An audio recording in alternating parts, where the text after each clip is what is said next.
Merkel Media. What does the goddamn line say, Tony? Please do not use gendered language. Then what? I'll be arrested, put in airport jail? Look, you're going completely sideways, man. It's a big club, and you ain't in it. How dare you? Mr. Speaker, the President of the United States. I'm Chris Hansen with Dave on NBC. Jack Marius Tack Theratrix. Hi, I'm Spartacus. Jackson, Sacramento, he, him. Steven Seagal. Sex offender guy. I'm Keith Morris. This is Muammar Gaddafi. I'm Rick James, bitch. Sorting through the lies. The hijacker's passport was found blocks from the World Trade Center crash site, if you can believe that. We cannot track $2.3 trillion in transactions. And uncovering the centuries-long plan for world domination. Learning about Cuba, having some food. Let's talk about Chinese people. Have you ever been in a Turkish prison? Swangles and Fort Lauderdale? I have sent 6 of my Libyan missiles to blow up the Sears hardware department. Nothing could be more fun than jumping off a cliff with 2 German bisexuals. Oh, you English are so superior, aren't you? Thank you, comrade. And now, macroaggressions. That's what assholes call it. With your host, buddy, I don't know who you are, but you're about to get chlamydia. Charlie Robinson. Hey, Whitey, where's your hat? You want to drop the blame on Charlie and say it's all Charlie's fault. He was a retard. I get some goddamn diuretic.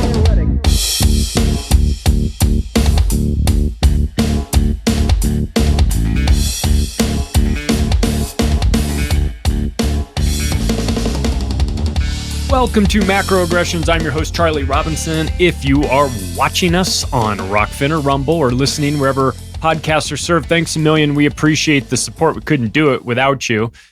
If you want to connect with me, the website is macroaggressions.io. That's the best place to find out information about me there. You can follow me on Twitter. Hey, if you haven't rated the show yet, we would appreciate it. Just a little help with the algorithms. If you think I've earned 5 stars, maybe do that and write up a little something on every podcast player. There's an opportunity for you to do that. It matters to the algorithm. I don't really care too much about it, but that's the way the system is set up. So let's play it to the best of our abilities. Also, thanks to our sponsors. They make this show possible. Solar Power Lifestyle is a place that you can go if you're interested in getting a solar pack. They sent me a nice little 25-watt solar panel that I've got right here in front of you for those watching.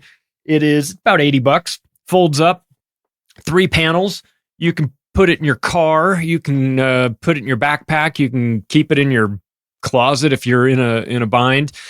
You can, charge your phone with it, charge your devices, do whatever you need. It's a good way to get you into the solar industry if you're interested in just having a device. But if you need a much larger system, they've got that too. Just go over to solarpowerlifestyle.com, see what you think. If you find something you like, the discount code over there is macro. And of course, we like supporting companies that like this show, just like Solar Power Lifestyle. Link is in the description. Also, thanks to Chemical Free Body and Tim James and the crew over there making the best supplements that actually work.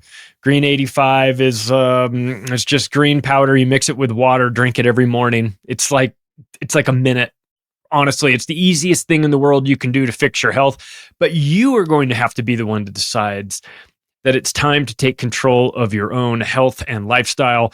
And these healthy choices matter. I've been drinking Green 85 every single morning for 4 years. No kidding. I mean, I really do. And I buy it just like you guys do. I go to chemicalfreebody.com. I use the promo code MACRO. It saves me some money. And I just buy 6 packs of it so that I've got enough for 6 months. So if you are so inclined, take a look. Also, check out the detox bundle that they've got there. It's just Green 85 plus 4 different varieties of capsules that you'll take in the morning. Again, this is like you're in and out and done in like a couple of minutes maximum. I mean, this is really about the easiest thing that you can do.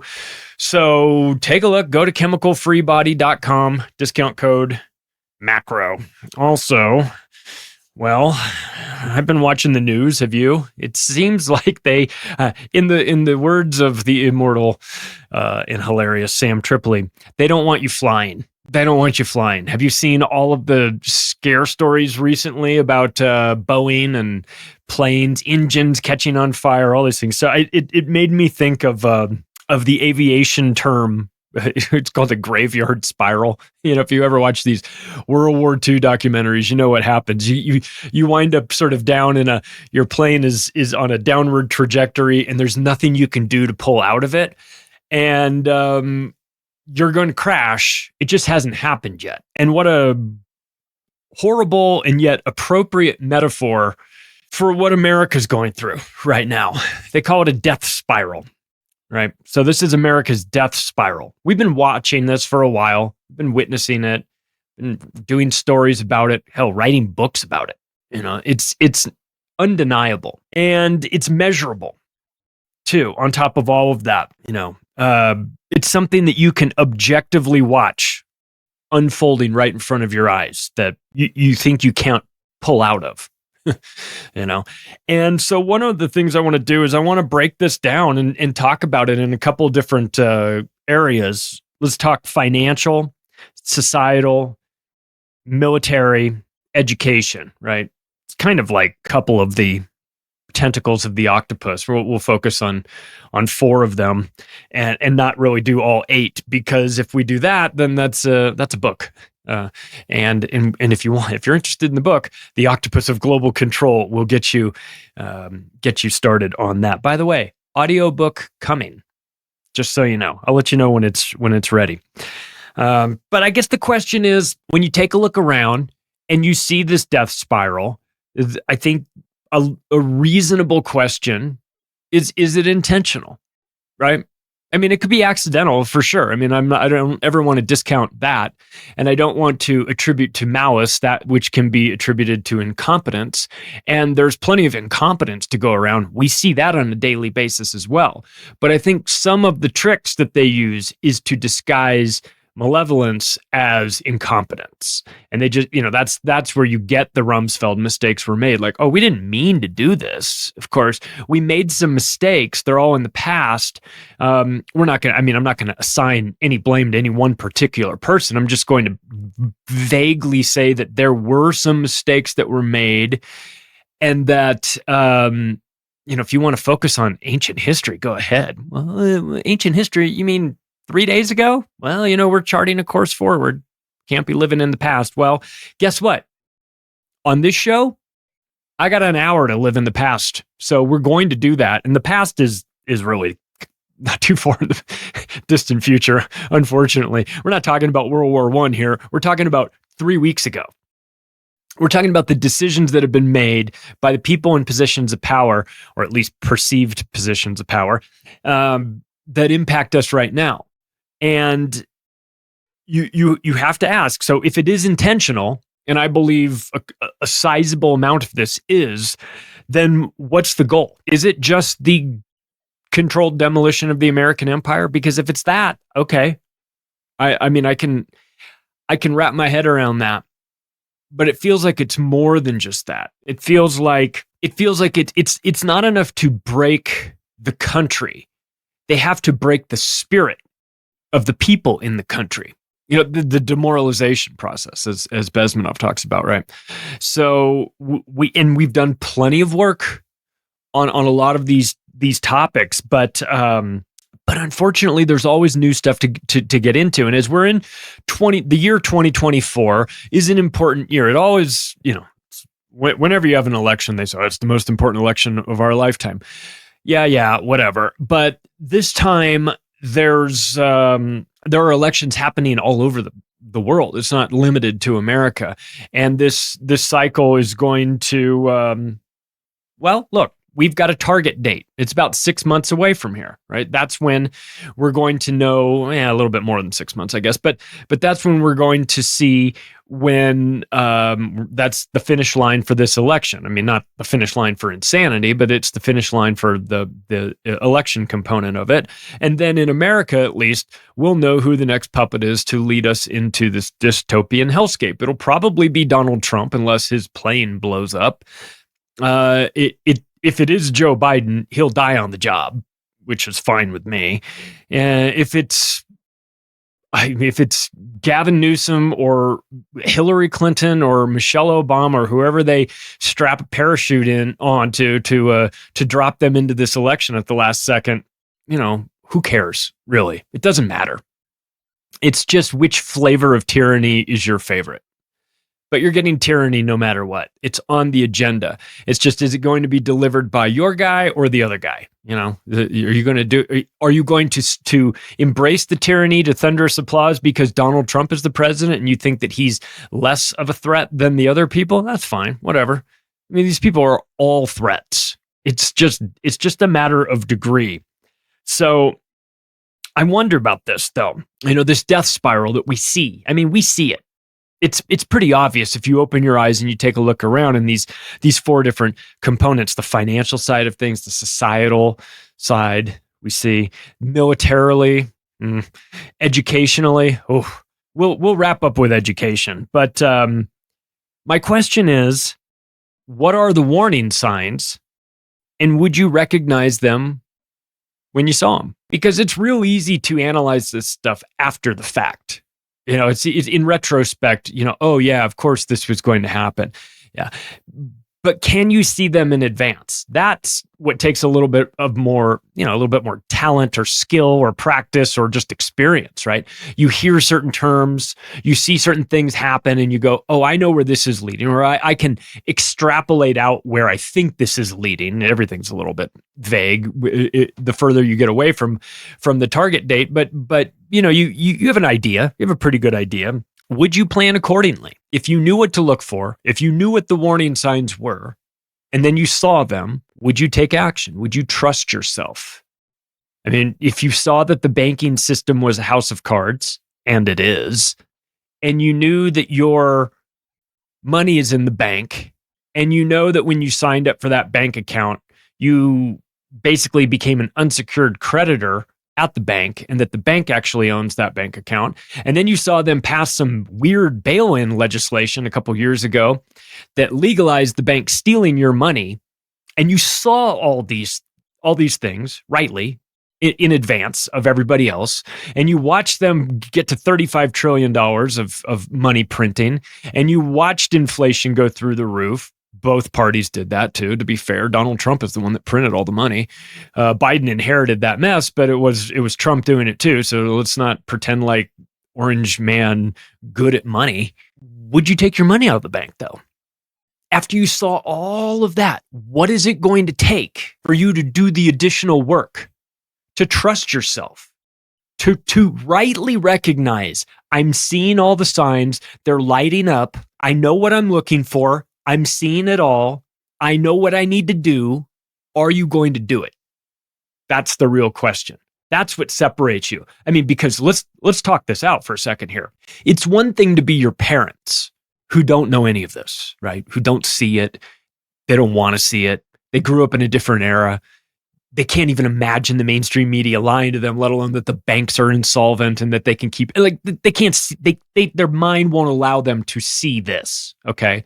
But you see it, you hear this stuff and you go, yeah, it sounds a little bit crazy, but it does check out and it does make sense. And oh shit, he's not making that up about the bail-ins, and he's not making that up about the unsecured credit. Okay, all right, well, maybe I should reevaluate my relationship with the bank, right? What if you knew all of this in a way that your parents didn't, and you didn't do anything about it? You'd be in the same boat as them, except it'd be 100 times worse for you because you knew you should have done something and you didn't do it. Nothing in this world is more expensive than regret. So if you're waiting for CNN to broadcast it's time to get your money out of the banks, man, it is too late. Not that this audience would listen to that anyway, but so let's start with the military, shall we? Let's start with the woke military, shall we? And talk about how they are contributing to this massive death spiral. The wokeness and general pronouns, I like to call him general pronouns, General Mark Milley, who might as well put the clown makeup on himself every morning because he is just an embarrassment to the military. He's an embarrassment to himself. He has all that all that flair on his uniform. He looks like he works at Tchotchkes or Flingers or wherever. He, lost the war in Afghanistan to a bunch of sheep fucking barefoot mountain people with $1 trillion a year military. Congratulations. They should strip you of all of your flair. You and Darth Vader, General Raytheon, the guy who didn't tell Biden, General Lloyd Austin, who didn't tell Biden that he was having a colonoscopy or having his ass removed or something, just decided he'd let Twitter break that news to the president of the United States that the Secretary of Defense is in Bethesda Naval Hospital getting a robot stuck up his ass. It's an embarrassment.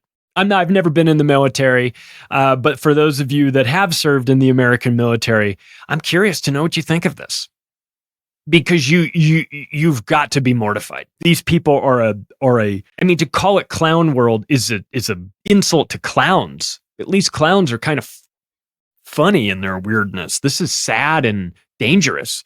West Point removes duty, honor, country from mission statement. Why would you do that? West Point, by the way, is the military one of the military academies here in the United States. It's like a big deal to get into West Point. They don't take dummies. You got to be real smart to get into West Point. Your duty, honor, and country, that's outdated now. I mean, listen, the whole thing's bullshit, but still, at least protect. This begs the question: why did you feel the need to remove this? You could have done nothing. This is to me, this is like the changing of the Smith-Mundt Act, where you go, was it expiring? No. Why'd you change it then? Oh, because we intended to do the exact opposite. Oh, so what would the motto of West Point with duty, honor, country, was that set to expire?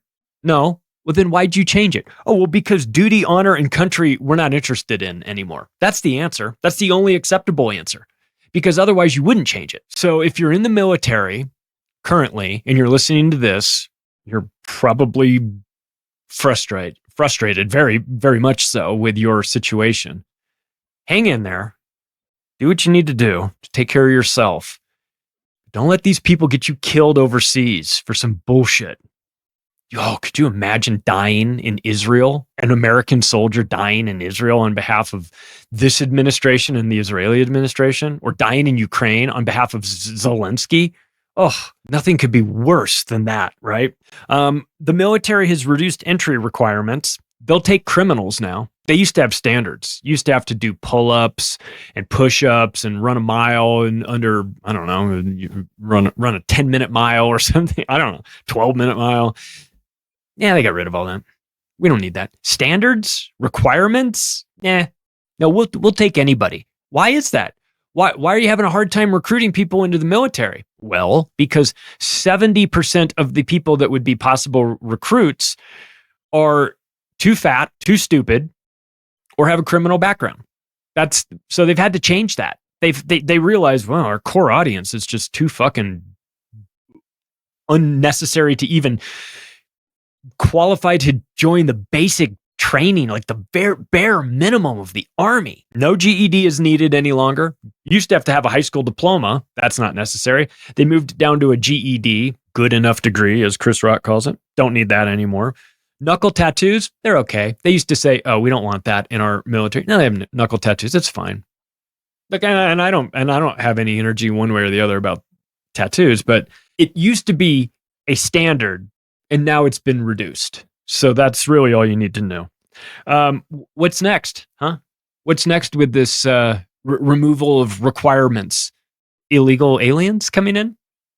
Because that's what Senator Dick Durbin said. He suggested that we exchange citizenship for service, meaning you come illegally into the country, broke the law to come in, which is illegal. But of course, they'll take criminals now in the military, which is convenient because everyone that's an illegal alien is technically also a criminal for breaking the rules. I mean, I don't get too hung up on breaking the law or anything like that. But if you're being honest, they're breaking the law by coming in. So they are by definition criminals. I mean, crossing an imaginary line is whatever. But by law, they are criminals. And now the military wants to recruit them. They want to put them in the armed forces in exchange for citizenship. That's an idea that's being talked about. I don't think that that's some accidental idea. I think they're prepping. I think they're laying the groundwork. I think they're starting this process of getting it into the public consciousness that, like, hey, maybe we'll exchange citizens. Maybe we can get something good out of it. I mean, the Americans are too fat and stupid, and to join the military. Why don't we get these hardworking people that have just come across illegally or across the border? Do they speak the language? No. Are they Americans? No. Do we want them in the American military? Yes. Is this a good idea? No, it's a horrible idea, because you don't have to have the United Nations shoot people inside America. Now you can just have the U.S. military do it. They'll have no intellectual or ideological or cultural or familial links to this country anyway, so they could shoot Americans easily. What are you going to do? Put them on the border to guard the border? I mean, come on. So they've reduced the physical fitness requirements to get in. They got rid of Hell Week, the banging of the trash cans, get on your feet, maggots, it's 4 a.m., we're going to go do all that. They got rid of that because too many people were breaking down and sucking their thumb and needing safe spaces. They can't have that anymore. The military completely and utterly botched Afghanistan. If you believe that the plan was to do Afghanistan the correct way and remove all those weapons and take them back home, I am of the belief that the perception is that they botched Afghanistan, and that in actuality, the plan was to leave that stuff behind all along. And that those weapons were going to find themselves distributed to the wrong people, so that the wrong people could continue to be a boogeyman in the future. So, I mean, I'm not ruling out the fact that the military was totally incompetent pulling out of Afghanistan. That's certainly on the table. But I think a more reasonable explanation is that the withdrawal from Afghanistan went exactly according to plan. It's just that the plan was a little different than what we were told. You've got an unpopular, deeply unpopular war in Ukraine that we are enabling, financing, doing all these great things. There's 500,000 dead Ukrainians, according to some of the reports. To the last dead Ukrainian, right? Isn't that what Joe Biden thinks? Doesn't cost him much, just money, right? Didn't we have some of the Congress people on camera saying that this was the best money they ever spent? That it weakened Russia and didn't cost us all that much. It didn't even cost us any dead Americans. It cost a lot of dead Ukrainians, but of course they're disposable. If you're the American empire, they don't give a shit about them at all. So, you've got a deeply unpopular war in Ukraine that we're just trying to find creative ways to finance, which is crazy to me. Same with the Israel-Palestine thing. You've got that's deeply unpopular for a majority of people. Everyone in Washington, D.C., of course, they love financing the Israelis to fight the Palestinians, because everyone in Washington, D.C. is totally owned by the Israel lobby in one way or another, or they're dual citizens. So, of course, they're going to want that. We've got Navy battles in Yemen that are basically kickstarting a hot war in the region, probably by design. I mean, and we've talked about this before in the Red Sea episode that we did, that this is, what does it do to the price of oil? You get a hot war going in that region, the Red Sea, Gulf of Aden, Arabian Peninsula area, where ships are afraid to go through there, and next thing you know, everyone's rerouting, and oil goes through the roof, and that's what we've got. Speaking of deeply unpopular wars in Ukraine, you might have noticed that Victoria Nuland is out. Couldn't have happened to a nicer person. Boy, did you see the before and after pictures of her? What a lifetime of disgusting war-hawking Zionism will do to your face. Ugh. She used to be cute when she got in. Now she looks like a catcher's mitt. Disgusting. Victoria Nuland and her husband, Robert Kagan, who's one of the founders of PNAC, remember Project for a New American Century, and American Enterprise Institute. these two should be hanged from light poles in the town square for their crimes against humanity. They're dual agents. They don't represent the United States interests. We know that. If you know anything about who PNAC is, you know which country they work for. So, they've discovered that there's plenty of CIA bases inside Ukraine. Yeah. Biolabs inside Ukraine. Yes. Organ harvesting, human trafficking, biolab research. It's a terrarium for the military industrial complex. FTX laundering money for the Democratic parties through there.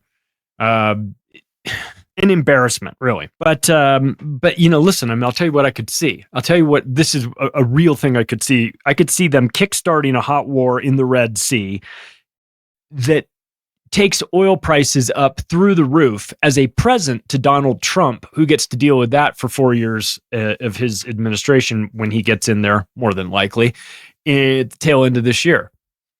So if Biden thinks he's losing, they love to start wars in order to keep themselves in power. But if it doesn't keep him in power, it will at least keep Donald Trump bogged down with, high oil prices that prohibit a lot from getting done. Let's talk about the financial death spiral.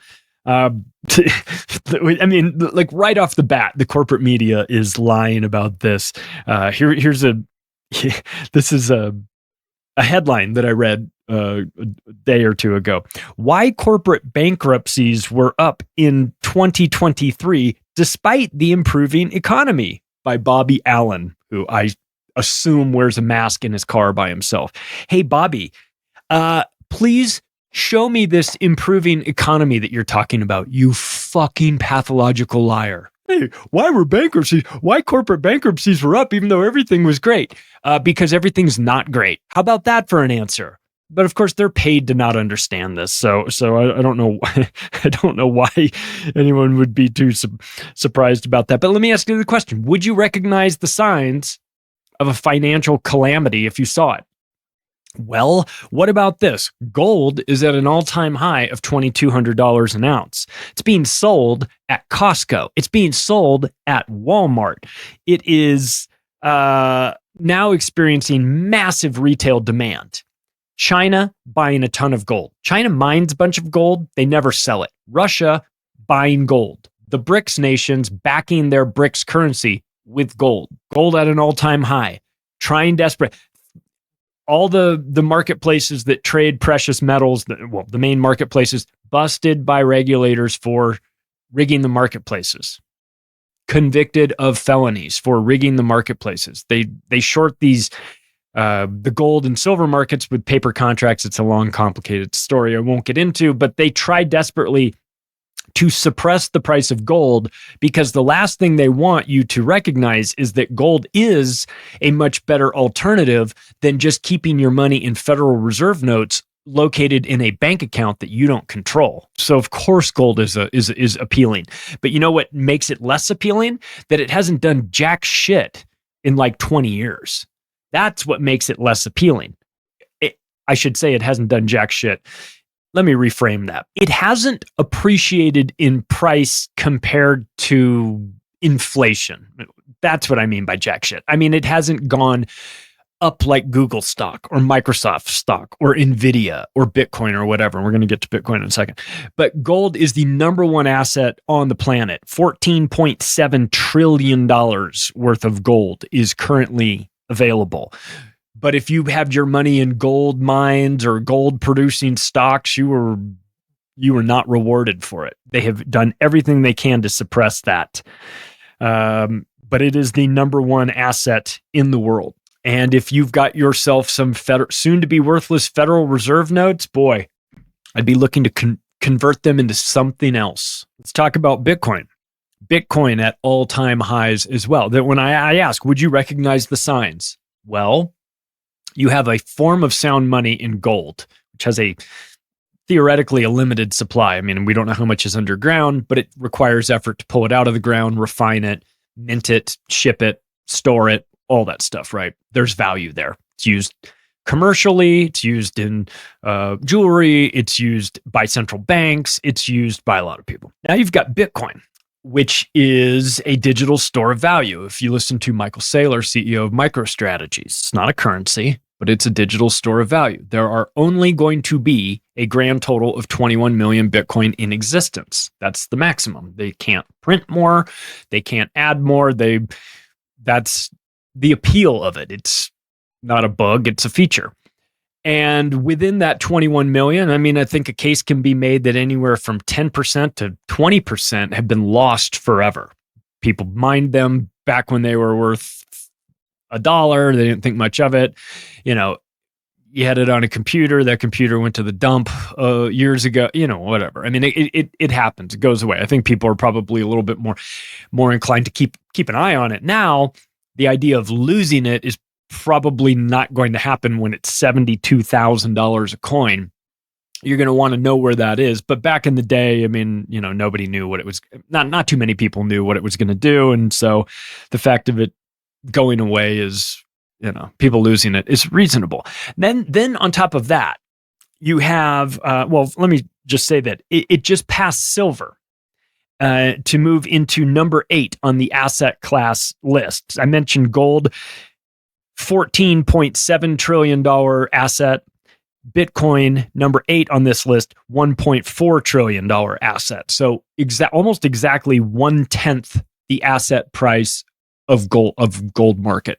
So it's going that direction. Let's talk about MicroStrategy and BlackRock being the owners of, each of them own over 200,000 Bitcoin. It's almost 1% of the market, just 1% for MicroStrategy, 1% for BlackRock. We saw that $12 billion in capital has flowed into Bitcoin ETFs, electronically traded funds that have just opened 44 days ago. 12 billion in funds are rolling in. The day before the recording of this, $1 billion came in just one day. This is starting to become a normal thing over the past 2 months. This has become the biggest ETF of all time. Michael Saylor also describes this as the equivalent of 10 companies. There were 10 ETF funds that were approved, BlackRock, one of them. There were a couple others. I mean, there a grand total of 10. Most of them you wouldn't know. Cathie Wood, ARK was in there. But it's the equivalent of 10 companies taking Bitcoin public on the same day.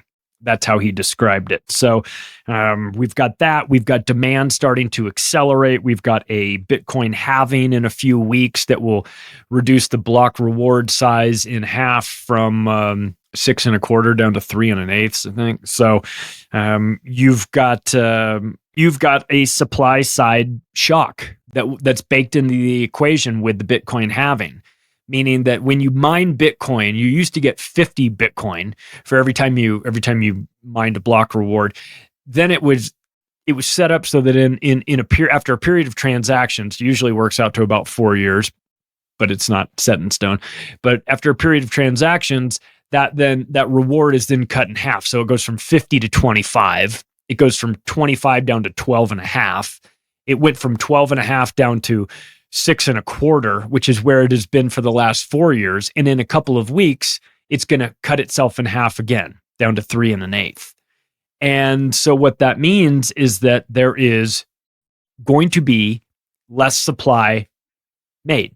There's currently 900 Bitcoins a day that are coming onto the market. That's the way the math works. That will be cut down to 450. So the demand is still there.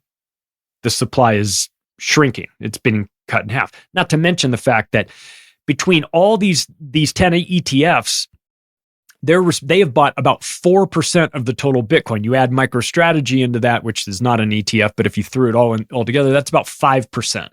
Okay, 5% plus anywhere from 10% to 20% that just vanished over the 15 years of Bitcoin's existence, lost forever. And you're talking about 25% of the coins off the market. Then add in that there's only 1.5 million coins that will be created over the next 100 years, and with the bulk of them being produced in the next 10 years.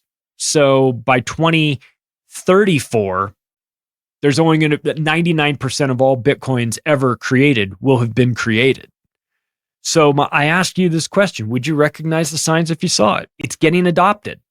It's getting adopted by financial institutions. That make some people a little bit nervous that the BlackRocks of the world are in on it now, deciding to buy it, because you never want to, you never feel good about them. But I think even they've realized that there's demand for this and they can make money off of it. So the market has spoken.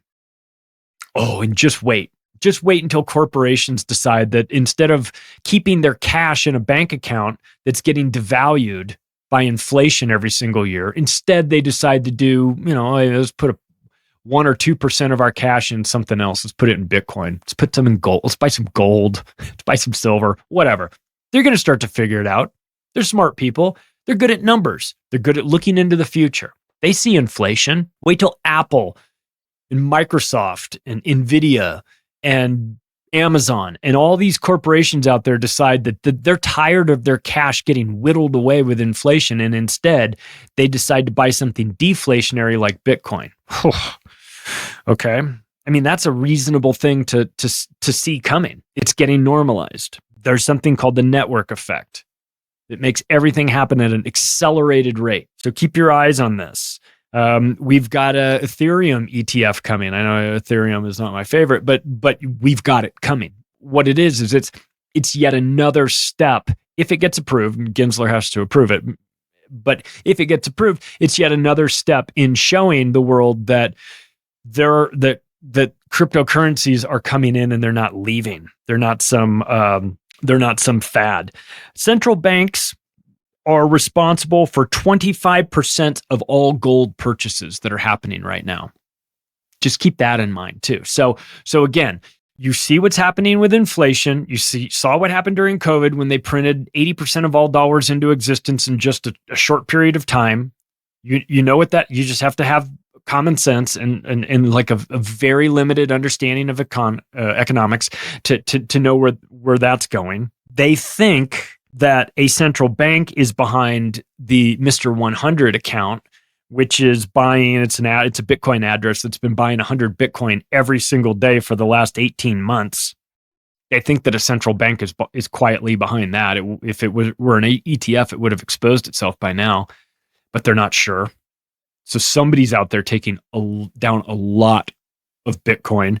Central banks are buying a lot of gold. They see it. They see what's coming. Do you? Can you? I introduced Tony Arterburn to the stage in Acapulco, and he crushed. I mean, the people out there, the audience, they understand. There's a lot of them that are into crypto, but they understand and appreciate gold and silver as well. And Tony appreciates Bitcoin. He's one of the first people to have a Bitcoin ATM. So you don't have to be either or. You don't have to be like, oh, I'm 100% Bitcoin or I'm gold and silver. Or no, why not everything? Why not have a little of everything? Why would you limit yourself on that? But they're all good for different reasons. They all do different things. They all have certain little flaws there too. So, sound money. Sound money is what you're going for, right? But and Tony can talk to you about that. He's been a sponsor of this show for a while. I trust him completely. And if you're out there and you have questions about gold and silver and you don't have a ton of money to spend, like, I mean, he's got the Wolf Pack, which I'm a member of as well, which is an auto buy program. It just buys you every single month. How you set up the amount it is, and maybe it's $500 or $250 or $100 or $50 or whatever it is, and he'll buy you the best bang for your buck. He's buying in bulk for his hundreds, if not, I think over 1,000 now members of Wolfpack. He's getting the best deal he can get. They put it in the boxes and they give you the invoice and they send it to you. You don't have to think about it. You don't have to know anything about silver or gold too. So sometimes he puts these little 1 gram pieces of gold in there too. It's all itemized on the list. Let Tony pick it out for you. That's what I do. I don't know jack shit about which silver coin is the best one to have. I don't need to, because I know Tony, and Tony knows what the best is, right? So you don't have to know it all. You just have to know a couple of the people that know it all. And he's one of them. So, I mean, as he said, and I'm going to steal this and I'm going to use it, I think, forever. But he's got a great term. He says, fiat is fake. It's the head of the snake. He's damn right on that. You recognize it. Your parents probably don't. They grew up in a fiat world. Well, they grew up in a fiat world that was where the dollar was at one point backed by gold. So they probably understand it a little bit. Bonds are trash. Defaults are expected to go through the roof. Look, I mentioned it before. I'll say it again. It's worth repeating. Legalized bank bail-ins cannot be ignored. They just can't be ignored. You cannot see what was going on with that and not think that's a huge problem. Remember how we talked about the Smith-Mundt Act, living in peace and harmony, put together in 1948. Nobody was... Obama comes along with the Smith-Mundt Modernization Act of 2012, which changed that and legalized propaganda to be used on Americans by America. And you think, well, why would they change that? Unless they're going to use it, right? Which, of course, that's why they changed it, because they're going to use propaganda. Why would they legalize bail-ins? Because they're going to use bail-ins. You have to make this connect. These dots don't require like conspiracy charts with like string and, all that. This is easy to figure out. When the government legalizes something as awful as this, it's because they intend to use it against you. So if you know this, and you do, then honestly, if you get caught, it's kind of your fault at this part. If you know that the bail-ins are legalized and you keep a bunch of money in the bank and then they take your money, like that's your problem. That's your fault at this point. You're going to be kicking yourself. Please, for the love of God, plan accordingly, right? Bank runs in many countries expected, maybe even in America at some point. I want you to understand that every 90 days, the Federal Reserve prints $1 trillion of debt for America, for the American government. Every 90 days, $1 trillion, $1,000 billion.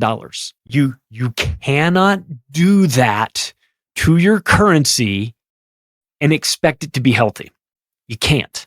Now, the order of collapse, which currency is going to go first, which one's going to go last, I don't know. America is the American dollar is probably the best of the worst, but it's like being the smartest kid on the short bus. Like you're all going to special ed no matter what. And that's where the dollar is going to trash itself at some point. Might be the last one. I don't know. Who knows? But again, when you have $34.5 trillion in admitted debt, that's not ever getting paid back. It's just not. You have about, I don't know, God, who knows? Over $100 trillion for Social Security, Medicaid, Medicare, welfare system, post office, all that stuff. All these unfunded liabilities that you have. A factor at least 3, maybe even 10 times more than what the admitted $34.5 trillion of debt is. It's just math. At some point, it can't be sustained. Every year, Social Security needs $1.4 trillion every year. Medicaid and Medicare needs $1.74 trillion every year. This isn't stopping. I would expect, you want a prediction for 2024 and beyond? Here's one. Expect the failures of many small and medium-sized banks. And as a result, as a couple of those start to go, you're going to see people that have their money in small and medium-sized banks look for bigger banks. Too big to fail. They know that they're not going to, there's a perception, a belief that those banks will survive, right? So you're going to pull your money out of the small and medium size and put them in the big banks. That action, which millions of people will take once they start to see these small and medium sized other banks going bankrupt, and they will, it's coming. That action of recognizing that and saying, oh, I need to put my money in a bank that's safer. Oh God, please don't do that. But there's going to be plenty of people that don't understand the game. They're going to head to those big banks. And guess what? By doing that, you will, in fact, it will be a self-fulfilling prophecy that you will make those big banks even stronger because you're going to be taking all your money and putting it in there and weakening in the process the small and medium-sized banks that you're currently will be watching get wiped out. That will then accelerate that. And then there's going to be no competition, no other place for you to put your money except in a big bank or gold or silver or Bitcoin or something like that. Choice is yours, but expect failures because it's coming. Commercial real estate defaults, I mean, they're going to be a contributing factor to this. We've already talked about the San Francisco doom loop sort of ad nauseum. So I'll spare you that recap, but you understand that when you start to see weakness in a commercial real estate sector, nothing stays limited to that sector, right? When that market falls, it's tied to banks, it impacts banks, banks start to fall, so again, you small and medium-sized companies that are sitting on a bunch of commercial real estate debt, those banks are already teetering. Now they've got to look at this building that they own the note on in San Francisco or Chicago or Philadelphia or some shithole Democrat-run city where they've decided that crime is imaginary and inflation is transitory and that safe injecting sites are reasonable and all that stuff. And you're some bank that's sitting on all this debt from commercial real estate as people are fleeing the cities. It's going to be a bloodbath in the commercial real estate market. It's already a bloodbath, but it's going to get worse. But just so you know, it doesn't stay contained to that. You may say, well, I don't have any exposure to commercial real estate. Yeah, but your bank does. So you do by default. And look, I mean, the government's going to have to make some decisions here, right? As they see tax revenue down, inflation through the roof, there's going to be some calculations. Maybe it even has to do with a changeover of presidencies. But they're going to have to cut back on subsidizing the electric vehicle industry. And once that happens, that industry is going to crash. Like when they can no longer subsidize electric cars and all that woke bullshit that goes along with it, then there's going to be no market for electric cars. You're already starting to see automobile manufacturers pivot away from fully electric vehicles to hybrid vehicles because they like them better. And because the people like them better, there's more demand for them. Oh, and by the way, just wait until that first batch of electric vehicle batteries start to go bad. And then the word gets out on that. That's going to be a tremendous public relations disaster for the EV industry. And when that happens, and it will, because again, this is just science. Those batteries run out at some point. And when you need to get a new battery for your Honda Civic, you can go down to the auto parts store and pick one up for $100. If you need to get a new battery for your Tesla, it's $26,000. Your Chevy Volt that costs $30,000, and you take it in and they say, yeah, well, we can replace your battery. You need a new battery, pal. Oh man, okay, what's it going to cost me? $300? No, $20,000. And you go, what? My car's not even worth that. Well, I don't know what to tell you, man. You shouldn't have bought this car. That's coming. It sounds like I'm a crazy person saying that because it hasn't happened yet. But you always sound crazy when you're early. But that's coming. Again, I not Nostradamus, and I'm not an engineer, and I'm not a mechanic. I'm just somebody that has common sense. Oh, and by the way, Day Zero, the show I do once a week with Corey Hughes and Lindsay Sharman and X Cubed. X Cubed 420 works, my man, he works at a service, at an automobile service desk, and he sees these things. And I asked him the question, is it really like $20-something thousand for the battery? He says, oh yeah. Oh, you should see the blood drain out of their face when you have to tell them that. It's over for them. So that's reality. The dependence on China for rare earth minerals for your EVs, good luck with that. You want to start a hot war with them? Anyway, so we've got banking issues. We've got currency issues. We've got commercial real estate issues. It's a problem.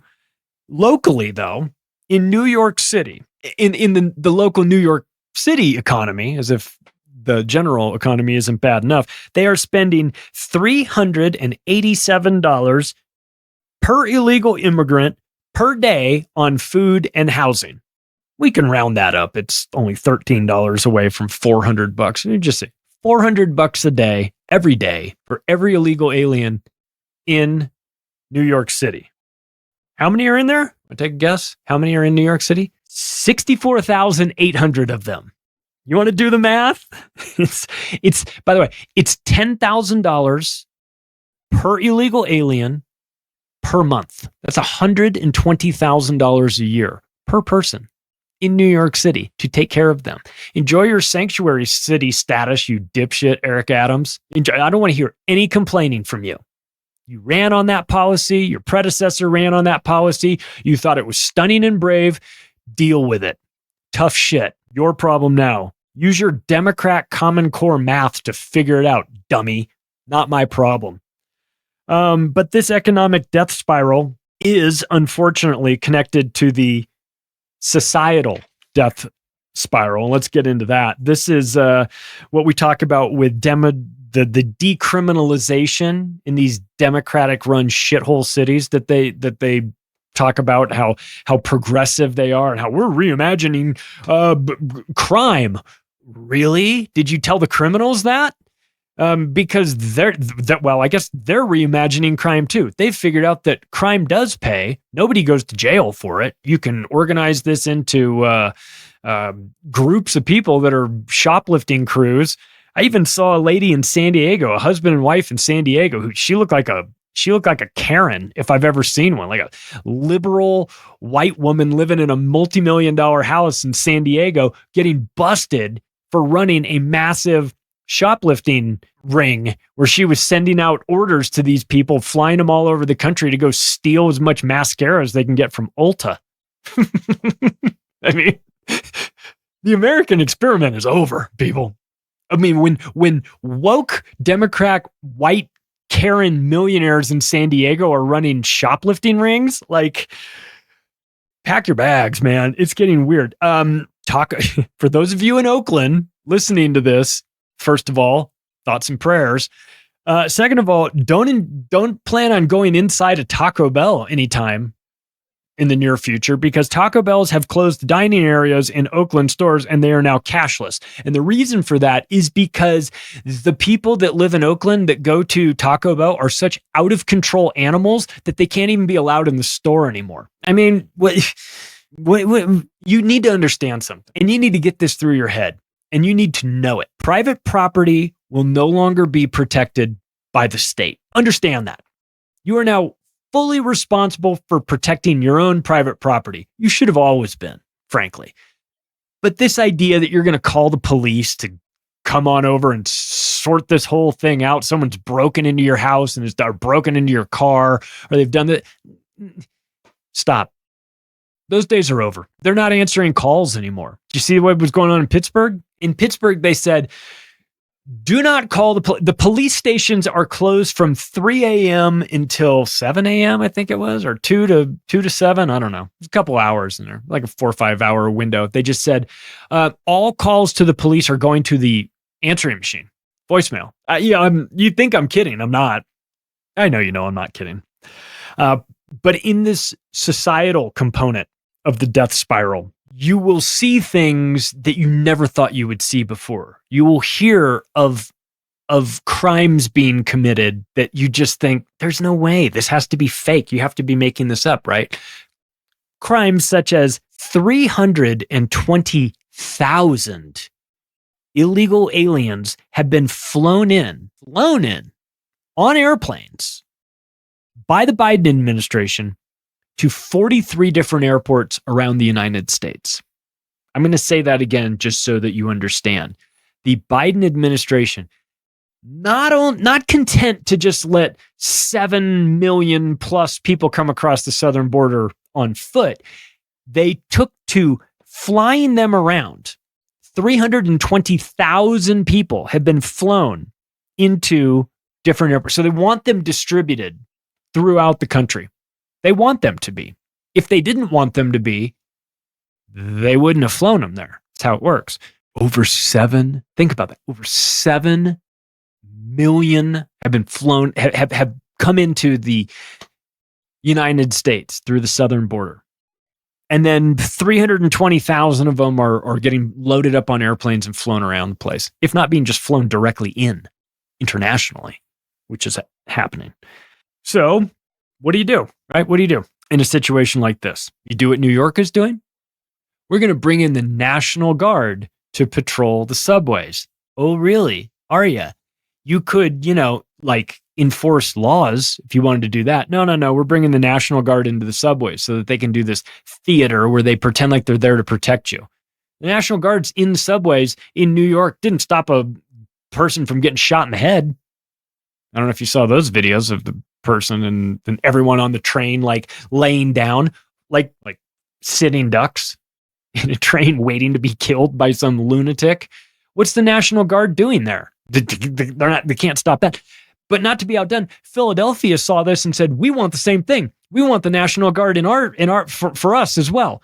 No. You had Larry Krasner, the woke Soros district attorney that decriminalized everything. You get to suffer from your own consequences. I don't want to hear any complaining in Philadelphia about, we need the National Guard here to help us with this crime problem. No, you deal with that yourself. You fucking deal with that yourself.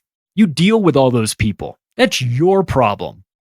You wanted it, you got it. You want to be we're a sanctuary city. You wanted it, you got it. You want to pay $400 a day. You want to pay $120,000 a year per illegal alien. They better be going to Harvard. Not that Harvard's any good anymore, but you know what I mean.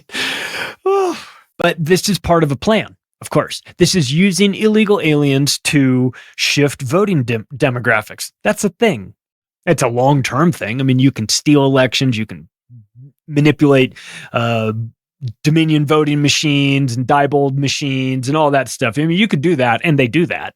But you can also harvest ballots and do the mail-in ballots and all that, and distribute illegal aliens all over the country, tell them to vote, tell them that you're not going to check anything, tell them, remember, vote blue no matter who, and do it that way. You know the great replacement theory that everybody says is white supremacy and a conspiracy theory and all that stuff?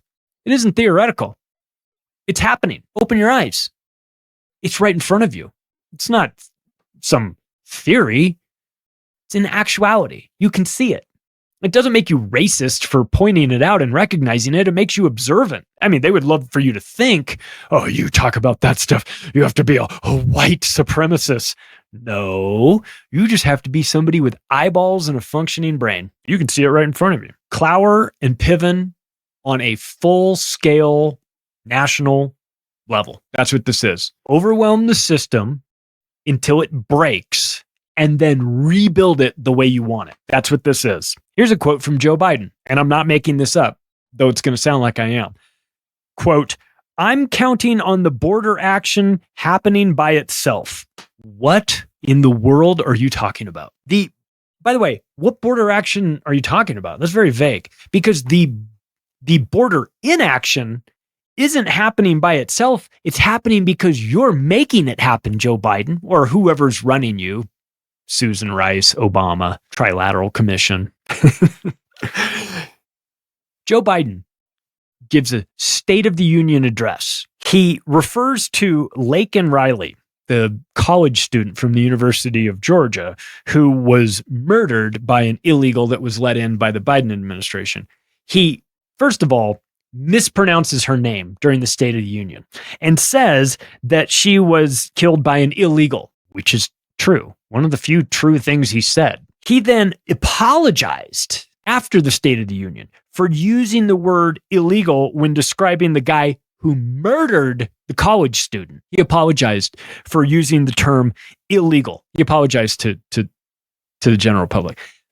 He didn't apologize for her getting murdered. He didn't apologize for butchering her name. He didn't apologize for allowing 7 million people to come through the border. He apologized for calling the person illegal. Well, let me ask you a question. When the law says you're not allowed to come into this country, and then that person comes into the country, are they breaking a law? Yes or no? The answer is yes. Does that make them illegally in the country? Yes or no? The answer is yes. So was the person illegal? Yes. This isn't calculus. This is common sense. Joe Biden apologized to the leftists, the lunatic left that's running his administration, for using the term illegal when describing a guy who murdered a college girl. Those are our priorities right now, just so that you know. We pivot to the gender and climate cult. This is transition surgery is set to be a $5 billion industry pretty soon. And if you want to, if you're looking for additional criteria in which to use before you agree that we are in a societal death spiral, then how about this? The removal of words is part of this agenda. It's very Marxist. It's what you do when you're on the losing side of history. It's part of this cult. It's one of the things that they do. They love to remove words. And another thing that they really enjoy doing is to elevate marginal talent based on race, not on actual talent, of course, or skills or anything like that. Just some arbitrary metric like the color of the spacesuit that you're wearing, right? They love this. This belief system of elevating marginal talent and treating it as if it's excellence is a belief system that must be forced on the general public through a variety of methods, right? This is the idea, this is the wokeism ideology, right? Let me just put it to you like this. Okay. They hide this agenda. They don't want you to know that they're elevating marginal talent because even they know that that's crazy. They're like, we have to have the right number of black women flying airplanes. No. Let me clear this up. No, we don't. We need to have the right number of talented airline pilots flying. End of story. I don't care what they look like. I never see them. I rarely see. Maybe when you're getting off the plane, the pilot's standing there going, hey, what's up? A lot of times they get off the plane first and they're out of there. I don't care what my pilot looks like. I care that my pilot graduated at the top of his class or has plenty of experience. You know what I don't want? I don't want somebody in there checking a diversity box. I don't need that. I don't care about that. I don't want that. Boeing's having a pretty awful year. If you haven't noticed, maybe it's wokeism, but let me just put it to you. And of course, they don't want you to know that they're elevating marginal talent. They want you to think that these people are the best. We're just finally recognizing these diamonds in the rough because the white man has kept them down all this time. Maybe he has. I don't know. It ain't me. But let me just say this. If you need to hide or embed your agenda, then your agenda is trash. And you'll need to maintain that lie forever. Okay? Because in a normal, healthy society, you don't need to hide the agenda. But you do when you're up to no good. All right. Lastly, the educational death spiral. Let's talk about this. College, the cost of college is up 1,200% since 1980. Now, you may say, oh, that's inflation. No, inflation only accounts for 232% of that total, which isn't great. I'm not going to lie. That's not great either.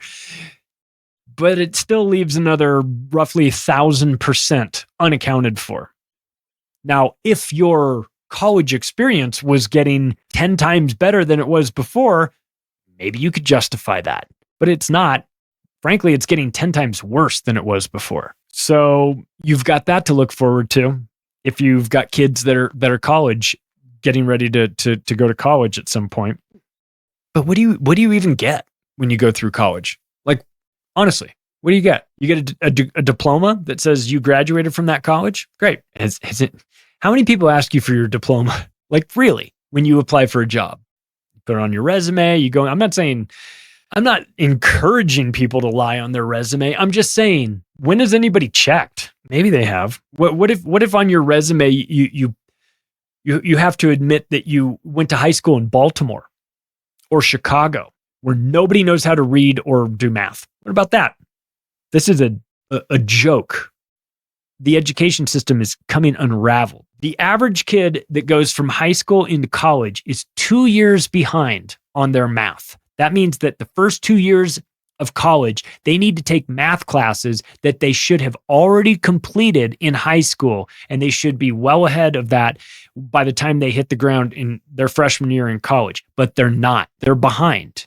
They're behind for a variety of reasons. They're behind because Common Core was introduced, and of course, Common Core is a time bomb for these kids that destroys them. And but it's undeniable. They're behind in math in America. We're getting lapped because the American school system is focused on absurdities and nonsense and things that nobody cares about, like third bathrooms in California, which is now mandatory. They're putting in a third bathroom for all the trans kids out there, don't you know?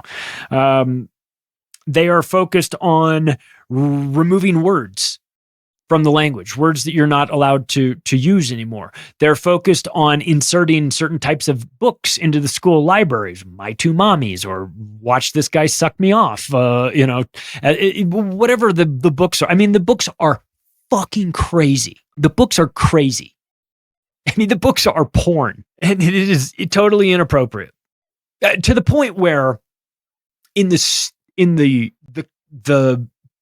after school big meetings that they have, like the school board meetings where parents are allowed to come to the microphone and say something. You'll have parents that will come and they will start reading the books out loud on the microphone to the student to the school board that's there in the audience, and the school board will have them thrown out for saying those words because they're so pornographic in nature, and this is a family environment, and you're not supposed to read these words from that book. Well, those books are in the libraries for the kids, showing the utter clown show that this is, right? Activist group in California is paying $1,400 to teens who undergo social justice training, paid for with taxpayer money, of course. Then you've got the gender agenda. You've got the DEI gutting education. Look, I mean, I don't want to be, the black pill is the psyop, right? Once they get you thinking that it's hopeless, then you start acting like it's hopeless and you let your guard down. Don't do that, all right? Let's not be black pilled here. But let's also not pretend like we don't see these things, because we do. And we're right. We're using logic and reason and understanding. We're digging in a little bit more. We're not just taking what these people say at face value. We take a look at who they are, who they're financed by. We find big problems with it. We're doing the work. We're doing what we're supposed to be doing. And what we're recognizing is that we have the 4 horsemen of the American death spiral: military, financial, societal, educational. We've got massive problems with all of them. This is being engineered to happen. It's not accidental. The 4 horsemen are riding into town, and everyone is starting to understand what's coming. 2023 was the biggest year for bankruptcies since 2010, despite what that asshole that I mentioned like an hour ago said about how everything's fine, even though, how could we have all these bankruptcies in such a great economy? Because we don't have a great economy, dipshit. That's why. 642 corporate bankruptcies. FTX went bankrupt, Silicon Valley Bank, First Republic Bank, WeWork, Yellow Trucking, Party City, Bird, Deadspin, Rite Aid, Bed Bath & Beyond. Well, I mean, that's just 2023. Get ready for the rest of them. But I bring it back to where I started. Would you recognize the signs when you see them? They're flashing in our faces. You just have to pay attention. Hey, if you like this episode, you can take the additional step right now of sharing it with your friends and family. You can go to the website, macroaggressions.io. It's a good place to go. Thanks, everybody. I'll talk to you again soon.